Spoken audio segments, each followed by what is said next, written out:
ഇനിയിപ്പോൾ അടുത്തായിട്ട് എങ്ങോട്ട് പോകണേ നമ്മള്? അതെ, ചെമ്പകരാമൻ പുത്തൂർ എന്ന് പറഞ്ഞൊരു സ്ഥലമുണ്ട്. അത് ഇവിടുത്തെ ഒരു കുഗ്രാമം. വലത്തേക്ക് ഒരു വഴി തിരിഞ്ഞു കൊണ്ടല്ലോ, അത് ഉൾഗ്രാമങ്ങളിലേക്കുള്ള വഴിയാന്ന് തോന്നുന്നു. അപ്പോൾ പോയി നോക്കിയാലോ? തിരികട്ടെ. വണ്ടി ബാക്ക് വണ്ടി മലയുടെ ചുവട്ടിലേക്കുള്ള വഴി. ഇങ്ങനെയുള്ള ഇതാണ് നമുക്ക് നമ്മളെ സാധാരണ ഒരു യാത്രകൾ ഇങ്ങനെ പോകുമ്പോഴാണ് ആ യാത്രയുടെ ഒരു എന്താ പറയാ പാരമ്യതയിലെത്തുക എന്നൊക്കെ പറയില്ല, അതെങ്ങനെയൊക്കെയാണ് ആസ്വദിക്കാൻ പറ്റുക. പോയി നോക്കാം അല്ലേ? പിന്നെ എന്തൊക്കെയാണ് അടുത്ത ദീപുവിൻ്റെ അടുത്ത എന്താണ് പറയാനുള്ളത് ഈ ഒരു യാത്രയെ പറ്റി? നമ്മൾ യാതൊരുവിധ പ്ലാനിങ് ഇല്ല. ആകെ എൻ്റെ മനസ്സിലുണ്ടായിരുന്ന ചിത്രാള് ഒന്ന് കാണണമെന്ന് മാത്രമേ ഉണ്ടാവുള്ളൂ, ചിത്രാൾ ജെയിൻ ടെമ്പിൾ. അത് പിന്നെ പറഞ്ഞാൽ നമ്മൾ മിസ്സായി പോയി. ഏതാ അതെ, റെഡ് സാൻഡ് ഡെസേർട്ട്. അപ്പോൾ ഇപ്പോൾ നമ്മളവിടെ ഇന്നലെ പോലീസുകാരനോട് ചോദിച്ചപ്പോൾ അവിടെ നിറച്ച് ബിൽഡിങ്ങുകളും മരങ്ങളൊക്കെ ആയിട്ട് അങ്ങനെ കാണാനായിട്ടൊന്നുമില്ല എന്നാണ് ആള് പറഞ്ഞത്. ഇവിടെ നിന്ന് നല്ല ദൂരമുണ്ട്, അതുകൊണ്ടാണ് പിന്നെ നമ്മളത് ഒഴിവാക്കിയത്. ഇതിപ്പോൾ നമ്മൾ ഈ കള്ളിയങ്കാട് അടുത്ത് ചെമ്പകരാമൻ പുത്തൂർ എന്ന് പറഞ്ഞൊരു ഗ്രാമം ഉണ്ടെന്നാണ് പറഞ്ഞത്. അപ്പോൾ നമ്മളിവിടെ വന്നപ്പോഴാണ് അതിനെപ്പറ്റി അറിയണത്. അപ്പോൾ ഒന്ന് പോയി നോക്കാം, എന്താണ് ഗ്രാമീണമായുള്ള കാഴ്ചകളൊക്കെ കിട്ടുകയെന്നുണ്ടെങ്കിൽ നല്ലതല്ലേ. പക്ഷെ കനാലിലൊന്നും വെള്ളമില്ല എന്നുള്ള ഈ ഒരു സമയമായതുകൊണ്ട്. എങ്കിലും ഇതും ഒരു കേരളീയ അന്തരീക്ഷം തന്നെയാണ്. നമ്മൾ ഈ പെട്ടെന്ന് തോന്നിപ്പോൾ ഈ തെങ്ങുകൾ കണ്ടിട്ടാണെന്നോട് അങ്ങനെ തോന്നുന്നത്. പാലക്കാടിനോട് ഭയങ്കര സാമ്യമുള്ളൊരു അന്തരീക്ഷമല്ലേ? വീടുകളായാലും ഇത് പിന്നെയും ഒരു ഏതാണ് നമ്മുടെ കേരളീയ വീടുകൾ സാമ്യമുണ്ട്, എങ്കിലും ഇതൊക്കെ പ്രത്യേകത.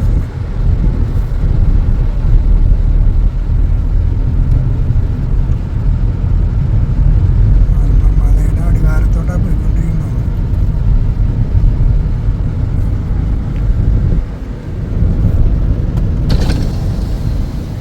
നല്ല പച്ചപ്പായിരുന്നു കാണാൻ ഭംഗിയുണ്ടായിരുന്നല്ലേ കൃഷി പാടത്തിനപ്പുറം നമ്മുടെ അപ്പോഴത്തേക്കും പാലക്കാടൻ ആ ഒരു ലുക്ക്.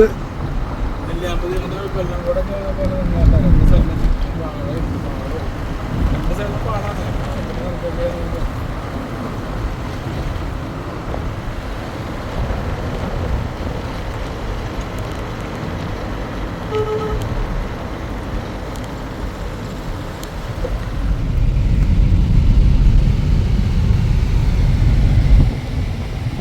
നമ്മളിപ്പോഴേ ചെമ്പകരാമൻ പുത്തൂർ എന്ന് പറഞ്ഞൊരു ഗ്രാമത്തിലാണ് പൊക്കൊണ്ടിരിക്കുന്നത്. നമ്മുടെ പാലക്കാട് കൊല്ലംകോടിനൊക്കെ ഉറപ്പിക്കുന്ന ഒരു ഗ്രാമമാണ് ചെമ്പകരാമൻ പുത്തൂർ.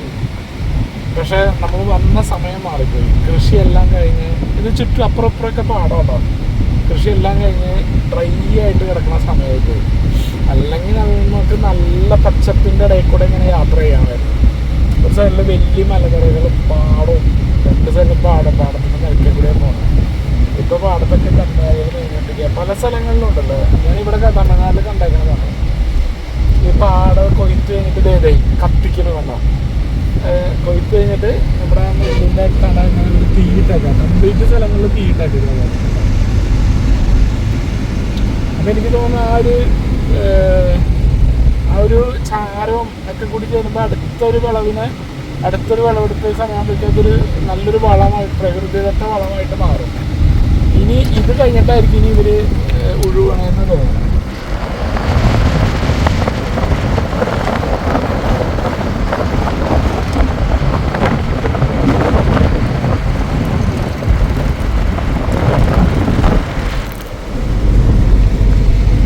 നമ്മുടെ അവിടെ ഒന്ന് ഇതേമാതിരി പാടം കൊയ്ത്ത് കഴിഞ്ഞിടത്ത് തീയിടണ കണ്ടല്ലേ നമ്മളെ ഇല്ല അവിടെ ഇല്ല. ഇപ്പൊ നമ്മൾ തമിഴ്നാട്ടിലേക്ക് കയറിയപ്പോൾ പല സ്ഥലങ്ങളിലും ഇങ്ങനെ ആ കൊയ്ത്ത് കഴിഞ്ഞാൽ ആ നെൽച്ചെടിയുടെ കട കംപ്ലീറ്റ് ചെയ്യുന്ന തീയിട്ട് കളയും. അപ്പോൾ അത് കരിഞ്ഞ് കഴിഞ്ഞ് അതൊരു വളമായി മാറും. അപ്പോൾ അടുത്തൊരു കൃഷി സമയം മുഴുകുമ്പോൾ നല്ല കറുത്ത മണ്ണായിട്ട് ആവുമായിരിക്കും. പ്രകൃതിദത്ത വളമാണ്. പിന്നെ എന്തെങ്കിലും മറ്റേ അതിന് എന്തെങ്കിലും ഇതൊക്കെ ഉണ്ടെങ്കിൽ നശിച്ചു പോവായിരിക്കില്ല. എന്തെങ്കിലും അടുക്കള ഇതൊക്കെ ഉണ്ടെങ്കിൽ അതും പോകും. അങ്ങനെ നമ്മൾ ഈ ചെമ്പകരാമൻ പുത്തൂരിനെ പറ്റി ഒന്ന് രണ്ട് വീഡിയോസൊക്കെ കണ്ട് നല്ല ഭംഗിയുള്ള സ്ഥലമാണെന്ന് പറഞ്ഞപ്പോൾ നമ്മൾ മാത്തൂർ അക്വഡക്റ്റിലേക്ക് പോവാണ് ഇപ്പോൾ. അപ്പോൾ പോണ വഴിക്കായതുകൊണ്ട് കുറച്ചൊന്ന് ഡീവേറ്റ് എടുക്കണം, കുറച്ച് വഴി സൈഡിലൂടെ ഡീവേറ്റ് എടുക്കണം. കുറച്ച് അങ്ങനെ ഡീവിയേറ്റ് എടുത്ത് അപ്പോൾ കൂടി വന്നാൽ നമുക്കൊരു 5-8 കിലോമീറ്റർക്ക് കൂടുതൽ കിട്ടണമായിരിക്കും. കള്ളിയങ്കാടിൽ നിന്ന് ഡീവിയേറ്റ് എടുത്തിട്ടാണ് പോകുന്നത്. നമുക്ക് സ്ഥലമൊന്നും കണ്ടിരിക്കാം. അങ്ങനെയാണ് തിരിഞ്ഞാണ്. ഇവിടുന്ന് ഏകദേശം ഒരു 40 മിനിറ്റ് ഡ്രൈവാണ്.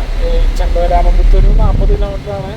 40 മിനിറ്റ് ഡ്രൈവാണ് ഈ നമ്മുടെ മാത്തൂർ അക്വഡക്റ്റിലേക്ക് കാണിക്കുന്നത്. അത് ഏഷ്യയിലെ തന്നെ ഏറ്റവും വലിയ അക്വഡക്റ്റാണ്. വെള്ളം എന്ത് വെള്ളം?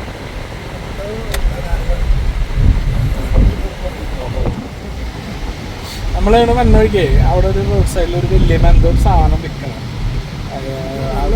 വെള്ളം അതിന് എന്താണ്. അപ്പോൾ ആൾക്കാരൊക്കെ ഇങ്ങനെ വാങ്ങിക്കണ്ട. അപ്പോൾ അതെന്താണെന്ന് അറിയാൻ വേണ്ടിയിട്ട് കണ്ടുപിടിച്ചിട്ട് നോക്കണം.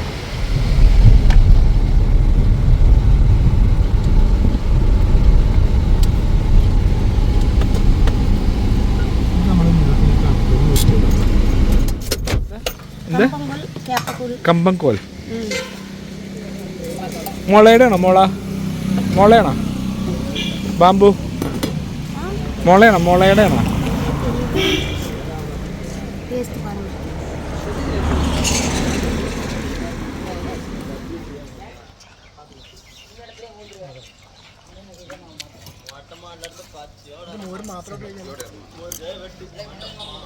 ഞാനാണ് കുറേ സ്ഥലങ്ങൾ നമ്മൾ വിൽക്കാൻ വെച്ചാലുണ്ടായില്ല ഈ കുടത്തില്.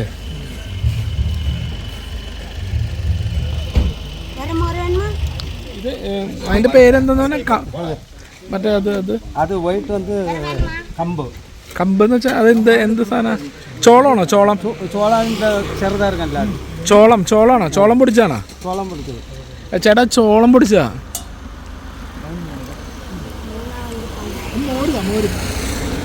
മോര്, റാഗി, പിന്നെ ചോളം പൊടിച്ചാണ്. ചോളത്തിന്റെ പൊടിയാന്ന് പറഞ്ഞ കുറെ ആൾക്കാർ വാങ്ങിക്കണ്ട കേട്ടോ. അല്ല, കമ്പം പൊടി അതെന്ത് സാധനം? അല്ല, ചോളാണോ? ചോളം അല്ല, അതെന്ത്? മറ്റേ തേനയാണ്.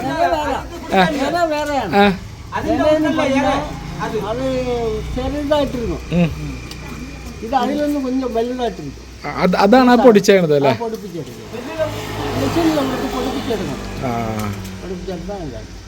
തെന പോലത്തെ ഒരു സാധനമാണ് അല്ലേ? അപ്പൊ റാഗി മറ്റേ ഇതല്ല. റാഗി ഒക്കെ റാഗി അറിയാം. റാഗിയുടെ കൂട്ട് തന്നെ സ്വാമി എന്ന് പറയുന്നത്, സ്വാമിയർച്ചി എന്ന് പറയുന്നത് ആ സൈസായിരിക്കും. ആ സൈസില് വെള്ളയായിട്ടിരിക്കും. അതാണ് ഈ കമ്പംകോല്. എന്താ പേര്? എന്റെ പേര് തങ്കപ്പന. എവിടെ ശരിക്കും സ്ഥലം? ഞാൻ ജനിച്ചത് അവിടെ തന്നെ. എവിടെ? നമ്മുടെ നാട്ടിൽ ഇരുന്ന്. അതെവിടെയാ? ഇവിടെ ഇത് കന്യാകുമാരി ആദ്യം. ശരി. ചേട്ടൻ മലയാളം നന്നായിട്ട് അറിയില്ല. പുള്ളിയെ പറഞ്ഞു ആ വെള്ള സാധനം എന്താന്ന് വെച്ചാല് അത് തെന മാരത്തൊരു സാധനം. ചോളമല്ല, തെനയില്ല. തെന നമ്മള് കിളികൾക്ക് കൂടെ അതേമാരത്തെ ഒരു സാധനമാണ്. അത് പൊടിച്ചിട്ടാണ് അവര് മോരി കലക്കി കുടിക്കുന്നത്. ആലപ്പുഴയാണോ അല്ലേ? ഞങ്ങള് തൃശ്ശൂരാ. നമ്മളെ ഇങ്ങനെ പോകുമ്പോ കുറച്ചായിട്ട് കുട്ടികളിങ്ങനെ ഓടാണ്. മാരത്തോൺ എന്താണെന്ന് തോന്നുന്നത്. നേരമായി കുറേ കുട്ടികളും സ്കൂൾ പിള്ളേരാണ്.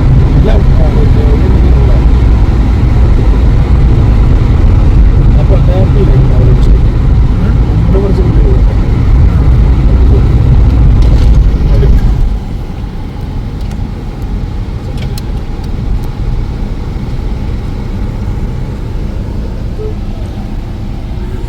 എന്തിന്റെ ഓട്ടോ അത്? അതെ, ട്രെയിനിങ്. ബ്രോ എന്തിനെങ്കിലും ട്രെയിനിങ് ആണോ? എന്തെങ്കിലും സ്പെഷ്യൽ ട്രെയിനിങ് എന്തെങ്കിലും ആണോ? Academy. Academy. Okay. 7 star academy. എന്തൊരു അക്കാഡമിയിലെ ട്രെയിനിങ് ആട്ടോ നമ്മൾ ട്രെയിൻ പഠിച്ചത്. മാരത്തോണൊന്നുമല്ല. അപ്പം നമ്മള് എന്താ നമ്മളിപ്പോ പോയി കോട്ടയം പിറവം ഭാഗത്തേക്ക് പോണ റോഡ് തന്നെയായില്ല. റബ്ബറും ഒരു സൈഡ് തെങ്ങും വഴി കേരളല്ലേ, മറ്റേ ഇത് കേരളത്തിലെ കോട്ടയത്തെ കൂടെ പോണ വഴി. റോഡുകൾ മാത്രമേ തമിഴ്നാട്ടുള്ളൂ.